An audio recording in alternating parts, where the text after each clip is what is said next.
میرے میٹھے اور پیارے اسلامی بھائی، ہمارے بزرگ اپنی نفس پر قابو پانے کی کوشش کرتے نہیں کیا کریں اور خود کو جہنم کی آگ سے بچائیں، جہنم کے شعلوں کا تصور باندھتے تھے،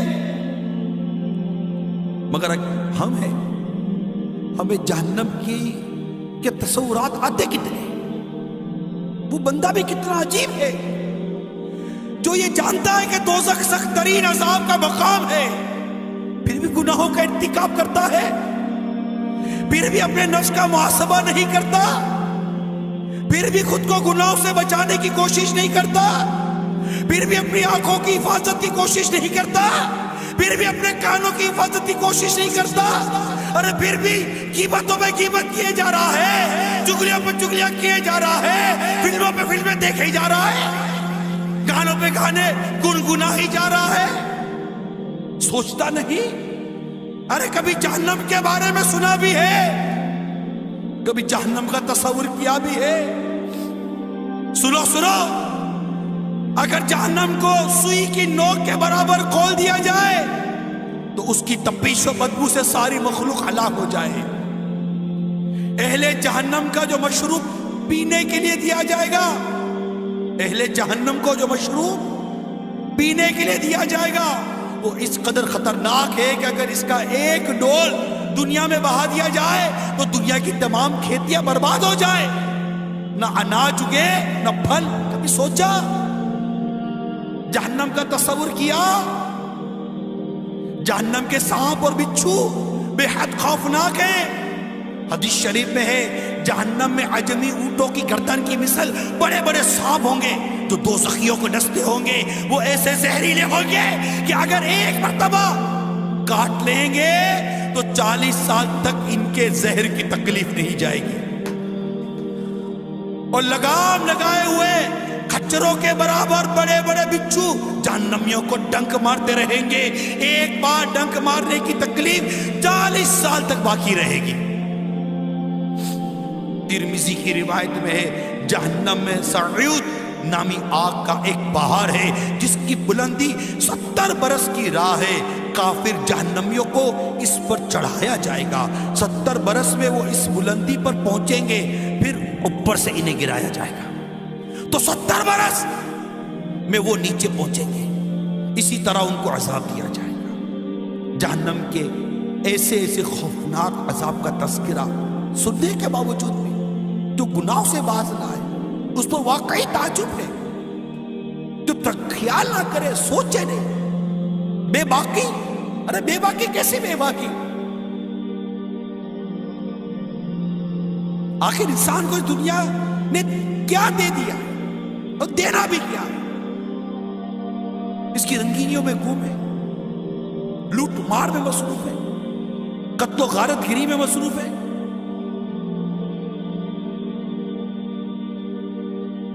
حلال حرام کی کوئی تمیز نہیں، جو آتا ہے کھا لیتے، لذیذ غذائیں مزے مزے لے کر کھانے والوں، جہنم کی بھیانک غذاؤں کو نہیں بھولنا۔ ترمذی کی روایت میں دوزخیوں پر بھوک مسلط کی جائے گی تو یہ بھوک ان سارے عذابوں کے برابر ہو جائے گی جن میں وہ مبتلا ہیں، وہ فریاد کریں گے تو انہیں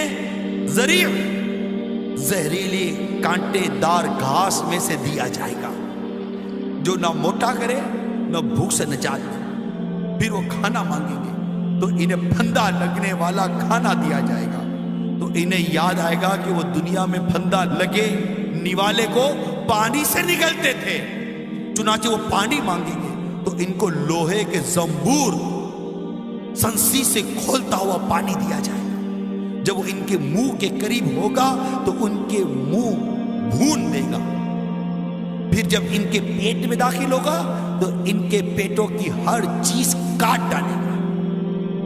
ایک اور حدیث پاک میں ہے زقوم یعنی تھوہر جو کہ دوزخیوں کو کھلایا جائے گا کہ ایک قطرہ اگر دنیا پر ٹپک پڑے تو دنیا والوں کے کھانے پینے کی تمام چیزوں کو تلخ بدبودار بنا کر خراب۔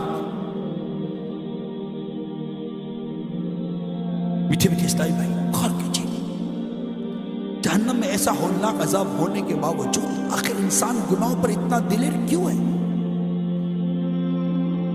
اتنی اس طرح کے واقعات بیان کی جاتے ہیں، حدیثیں بیان کی جاتی ہیں، اتنی ڈرانے والی باتیں بیان کی جاتی ہیں، لیکن نہ جانے کیا ہو گیا ہے ہم کو. جیسے کہ نا وہ ہم نہ سدھریں کی قسم کھائی ہے. آتے بیٹھتے سنتے، بعض اوقات دیکھا گیا ہے بیان میں، بعض اوقات دیکھا گیا، افسوس بھی ہوتا ہے، سر بھی ہلاتے، سر جھکاتے بھی. حقیقت یہ ہے کہ بعض اوقات آنسو کے قطرے بھی ٹپک پڑتے ہیں، احساس بھی ہونے لگتا ہے، خود سے بات بھی کرتے ہیں بعض اوقات بیان کے دوران، یار تو کر کیا رہا ہے، کیا کر رہا ہے، ذرا سوچ تو صحیح، اپنی زبان کے بارے میں کچھ تو تصور کر کہ جس کی زبان گناہ کرتی کرتی گزر گئی اور وہ بغیر توبہ کیے مر گیا، ایک تصور تو کر. اور اسی زبان سے اگر قیامت کے دن لٹکا دیا گیا، نکال کر لٹکا دیا، زبان سے لٹک رہا ہے، اے تصور تو کرے. جن آنکھوں سے بدنگاہی کی، جہنم کی آگ کی سلائی ان آنکھ میں ڈال کر کھچ سے نکال دی جائے. تصور کرنا، ارے جو کم سے کم جو تصور کیا جا سکتا کرے، کیا تصور کریں گے؟ جھڑجھڑی سی آتی ہے، جھٹکا سا لگتا ہے، مگر میں یہ پوچھتا ہوں، یہ جھڑجھڑی، یہ جھٹکا، یہ افسوس، یہ شرمندگی، یہ سر جھکانا، آخر یہ ہماری تبدیلی کا سبب کیوں نہیں بن رہا؟ آخر ہم کب سدھریں گے؟ آخر ہم کب بدلیں گے؟ آخر ہمارے گھروں کا ماحول گناہوں سے پاک کب ہوگا؟ کب ہمارے گھروں میں گانے باجے موسیقی کی آوازیں بند ہوگی؟ کب ہمارے گھروں میں بچوں سے لے کر بڑوں تک سارے کے سارے نمازی بنیں گے؟ ارے کب ہمارے گھر کی عورتیں شرعی پردہ کریں گی، مدنی برقع پہنیں گی؟ کب ہمارے بچے نمازی ہوں گے؟ کب؟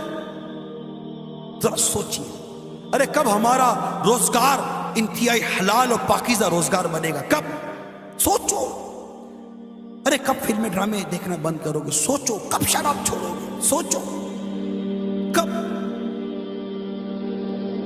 دنیا کی محبت، دنیا کی رنگینی، دنیا کی چاہت، دنیا کا مال دولت، عیش و آرام، شہرت طلب، ارے تو نے منصب بھی کوئی پایا تو کیا، قصر عالی شان بنوایا تو کیا. ارے کتنی موت کی خبریں سنتے رہتے ہیں.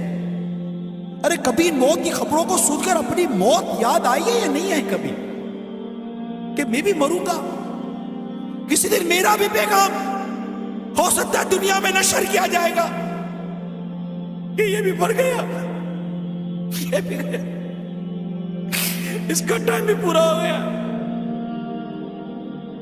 فلاں دن فلاں نماز کے بعد اس کا بھی نماز جنازہ ہے. کیسے؟ بس مر گیا. مرنا تو ہے نا. بھی یہی ناز اٹھانے والے منو مٹی تلے قبر میں داب کر آ جائیں گے اکیلے،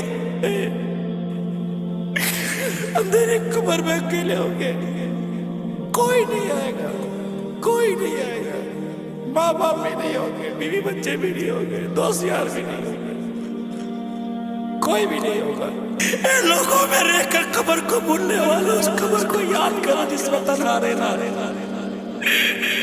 یہ نہیں ہو سکتا کہ ہماری قبر میں کوئی لائٹ جلائی جائے گی.